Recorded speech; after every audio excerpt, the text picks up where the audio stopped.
په پښتني شه څه لاج شته دی خلک چې بیا داس پسې تیر شي ورسره دروازه وي وار ور وټاکوي چې پلونکای سړی مې په کور دی چې نه یې سیان ده بیا چې لږ کې ټیم ووځي پښتنه وکړي ده وچ ګاونډي در ښکاره شي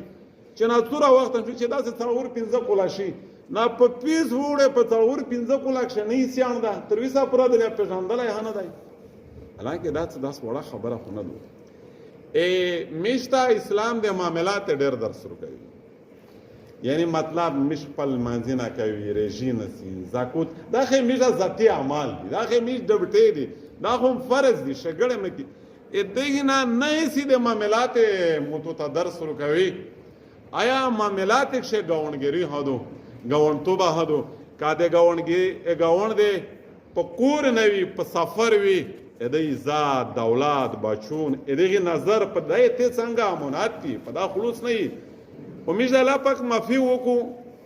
مطلب میشه دین رواجی دی هغه قومي پښتوګیر دی دستوري دی رسمي دی الله جل شانه ته هغه دین قبیل دی چې کیما حضور صلی الله علیه وسلم وروړی دی صحابه کیما تشریح کړی دو او خلفا د خپل اکابر پلیار میشته کیما رسیدلای دی هغه دین الله جل شانه ته مقبول دی قبول دی نو گاونډګری په حواله سره احادیث مجموعه موجوده دو ډیر احادیث روغلی دي چې گاونډګری ډیر لوی انتها تر دې پورې اردنی حدیث شریف شریمی ابو ذر رضی الله عنه روایت دی حضور صلی الله علیه وسلم نصیحات ورته کوي وصیت ورته کوي لکه گاګه دا یاجی صاحب دا عمره مشغول دي کله کله خپل الودی ته نصیحت کوي زمانہ په میش داس وختینه روغلی وي په میش داس ټیو نن خو بادشاہي دي صحابه چې نوستوي رسول الله صلی الله علیه وسلم په مجلس کې ډېرې قیمتي خبره ورته کوله یو اړیز ورته فرمایل ای ابو ذر چې توس کلا سالان ترکاری ورته یوراوي ها بیا ته ابګي ورجوته کوي زمنګي جوتاوي په گاوند سوچ کوي کدا سړای و چې تنگلوسته ولا تپه پیدلې چې کدای شي ډېر د مړکه وچوي بیا د خیال سوته اپ د خپل سالن شه د ترکاری ور لاجه چې دا څه نه وی چې تو بچونه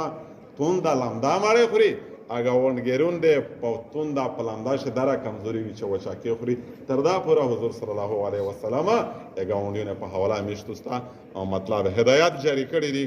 کوشش تو دا کوي چې خیر د امیر زاله سټیټ وی په گاونګری شي کمزوري دا ویل شي حضور صلی الله علیه وسلم فرمایي من تواضع لله رفعه الله چې چا د الله د پورا ټیټای وکا خدای خپل چکو چې چا د الله د پورا عاجزي وکړه الله خپل عزت مان کو نو خیر دغه په گاونګری شوج په جاور سره سام نوي میش دا د الله د خاطر ادا عاجزي وي دام د ټیټای چې بل گاون په معمولی خبره دی میش نه خفان دي میش نه ناراض دي خوشاندو الله جل شانه دا متها توستا د عمل توفیق رو کلام د وخت دا نستای قبل سبحانك اللهم وبحمدك اشهد ان لا اله